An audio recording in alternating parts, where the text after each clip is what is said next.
नमस्कार. जे कोणी सरकारी नोकरीच्या शोधात आहेत त्यांच्यासाठी एक जबरदस्त बातमी आहे. छत्रपती संभाजीनगर महानगरपालिकेनं 2026 साठी एक मोठी भरती जाहीर केली आहे. ही भरती आहे गट क पदांसाठी. चला या संधीबद्दल सगळं काही सविस्तरपणे जाणून घेऊया. हो, अगदी बरोबर. ही भरती आहे तब्बल 222 पदांसाठी.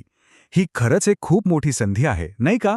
म्हणजे बघा, इंजिनिअरिंग, फायर ब्रिगेड, आरोग्य आणि अकाउंट्स अशा अनेक महत्त्वाच्या विभागांमध्ये सरकारी नोकरी मिळवण्याचं स्वप्न पूर्ण होऊ शकतं. चला तर मग आता सगळ्यात महत्त्वाच्या गोष्टींकडे वळूया. म्हणजे कोणती पदं आहेत आणि पगार किती मिळणार आहे, बघूया सविस्तर. आता या पदांची विभागणी पाहिली ना, तर सगळ्यात जास्त जागा आहेत त्या अग्निशामक दलात, तब्बल 100 जागा. त्यानंतर नंबर लागतो कनिष्ठ अभियंता म्हणजे ज्युनियर इंजिनियर सिव्हिल पदाचा, ज्यासाठी 32 जागा आहेत, आणि स्थापत्य अभियांत्रिकी सहाय्यक पदासाठी 24 जागा आहेत. इतकंच नाही तर ड्रायव्हर, स्वच्छता निरीक्षक आणि कॅशियरसारखी महत्त्वाची पदही आहेत. आणि आता येऊया सगळ्यात आकर्षक भागाकडे, तो म्हणजे पगार. या सगळ्या पदांना 7व्या वेतन आयोगानुसार खूप चांगली वेतनश्रेणी आहे. तुम्ही बघू शकता पदांनुसार S6 पासून ते S14 पर्यंत पे स्केल आहे. याचाच अर्थ सुरुवातीचा पगार साधारणपणे 20,000पासून ते 38,000 रुपयांपर्यंत असू शकतो. म्हणजे चांगला पगार आणि सरकारी नोकरीची प्रतिष्ठा दोन्ही गोष्टी आहेत. बरं, पदं आणि पगार तर आपण पाहिले, पण आता सगळ्यात महत्त्वाचा प्रश्न, या पदांसाठी अर्ज करायला शिक्षण काय लागेल आणि वयाची अट काय आहे?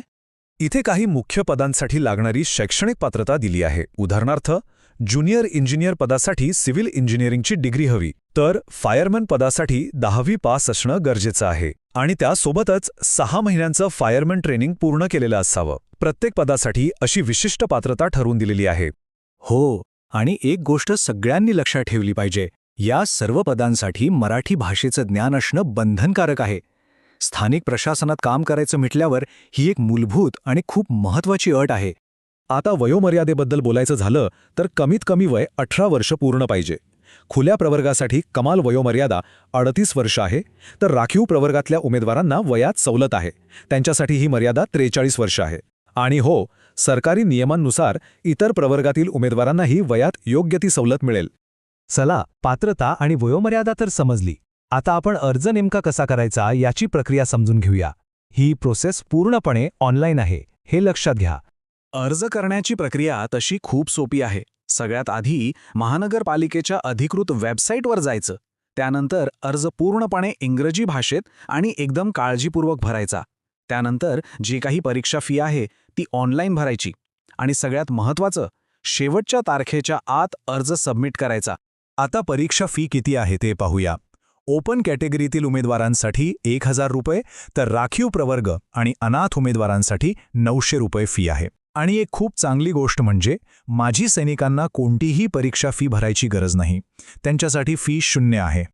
एक गोष्ट इथे लक्षात ठेवणं खूप महत्त्वाचं आहे की एकदा भरलेली परीक्षा फी कोणत्याही परिस्थितीत परत मिळणार नाही. म्हणजे ती नॉन रिफंडेबल आहे आणि ही फी फक्त ऑनलाईनच भरावी लागेल. आता आपण या माहितीच्या शेवटच्या टप्प्यात आलो आहोत. इथे आपण काही अत्यंत महत्त्वाच्या सूचना आणि तारखांबद्दल बोलणार आहोत. या तारखा सगळ्यांनी लक्षात ठेवा. अर्ज भरायला सुरुवात होईल 17 फेब्रुवारी 2026ला आणि अर्ज करण्याची शेवटची तारीख आहे 18 मार्च 2026. माझी एकच सूचना आहे, शेवटच्या दिवसाची वाट बघू नका, वेळेवर अर्ज भरा. आणि जाता जाता काही महत्त्वाच्या सूचना. जर कोणाला एकापेक्षा जास्त पदांसाठी अर्ज करायचा असेल तर प्रत्येक पदासाठी वेगळा अर्ज करावा लागेल. अर्जात जर काही चुकीची माहिती दिली तर उमेदवारी रद्द होऊ शकते. अंतिम निवड ही कागदपत्रांच्या पडताळणीनंतरच होईल. आणि परीक्षेचं हॉल तिकीट परीक्षेच्या 7 दिवसाआधी उपलब्ध होईल. तर छत्रपती संभाजीनगर महानगरपालिकेनं ही एक मोठी संधी तुमच्या समोर ठेवली आहे. आता प्रश्न एकच आहे, या सुवर्ण संधीचं सोनं करण्यासाठी उमेदवार तयार आहेत का? योग्य तयारी करा, अचूक अर्ज भरा आणि आत्मविश्वासाने या संधीला सामोरे जा. सर्वांना खूप खूप शुभेच्छा.